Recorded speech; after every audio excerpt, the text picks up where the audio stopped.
Remember when a cardboard box was a spaceship?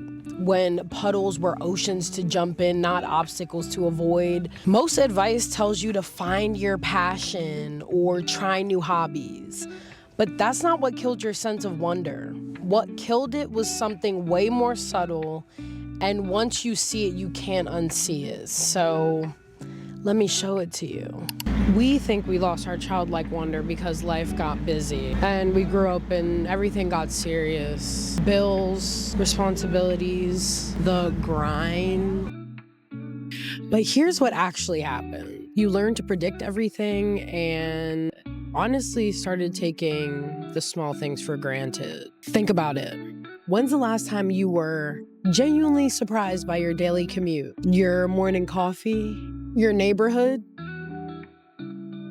When was the last time you savored them, you treasured them, you felt like you just had the best cup of morning coffee? Or you noticed something new in your neighborhood that you typically don't notice?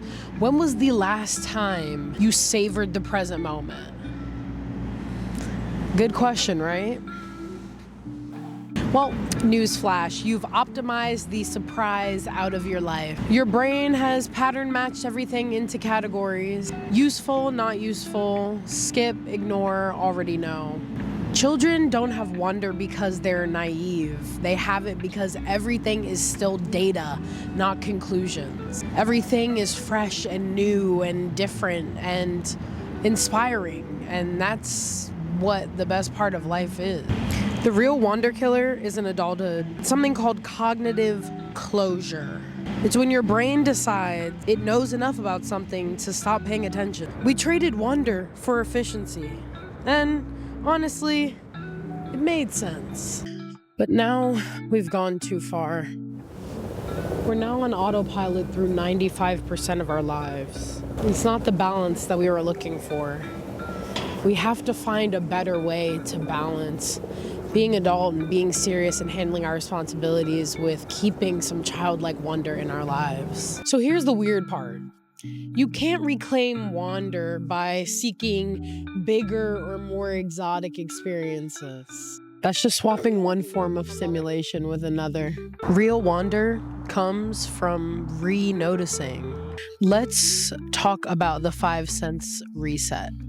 A couple times a day, once a day, pick something completely mundane around you, like your doorknob or your coffee mug, literally anything, and try to experience it like an alien scientist who just landed on Earth, like a literal other species, as though you are just seeing this, touching this, feeling this for the first time. I mean, temperature, texture, weight, really get into what the sensory tactile experience of this thing is. Much like the wind is getting into my hair and all of my business and I can't feel my fingers. What does your morning coffee smell like? And don't describe it as just coffee smell. Like really get into the intricacies of that scent. What does it remind you of? What nostalgia does it bring up? Listen. What's the quietest sound you can hear right now? What do the windows outside your apartment sound like? What are you hearing? What is that sensory experience like? Is it like New York City in the winter? On a holiday? Take a look at the shadows, the micro reflections, all the little things that you never pay attention to.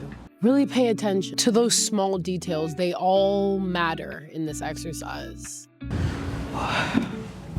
You're essentially debugging your pattern recognition software. You're forcing your brain out of blurry autopilot mode and back into feeling every second, noticing every detail mode. And that is really where we want to get. That is what reclaiming your childlike sense of wonder really is about.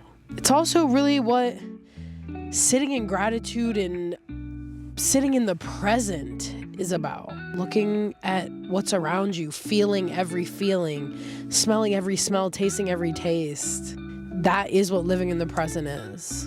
Having a sense of wonder isn't just about noticing new things. It's about recovering your sense that you don't know how things work. Adults think we understand our phone, our life, the way things are supposed to be, the way things look. Just our daily everything is so monotonized, even down to our own emotions. But the gag is, we don't really know everything about them. Know enough to feel the emotions, but our brain sometimes mistakes that for understanding. Want to know why children ask why? Because they haven't convinced themselves that they already know the answer. So they're on a constant pursuit and have consistent curiosity about everything that they encounter. They're still comfortable with mystery, they know it exists, and they're willing to seek it out. The last part of all this is that you really need to give yourself permission to be inefficient. Having wonder is, by definition, a waste of time. It doesn't produce anything, it doesn't optimize your morning routine or boost your productivity, and that's exactly why it matters. The moments you remember from your childhood weren't the optimized ones. They were the ones where you forgot to care about the point. You're allowed to do that again. You're allowed to just let a song finish instead of skipping to the next one. Take the long way home and just do things that fill you with joy that have no other purpose. So I hope you remember this the next time you feel like everything has gone black and white.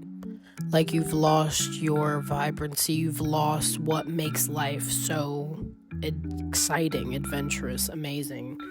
The things that make your blood boil, the things that get you up in the morning. I hope you remember all of this, because you can reclaim your wonder any day, any moment. So start right now.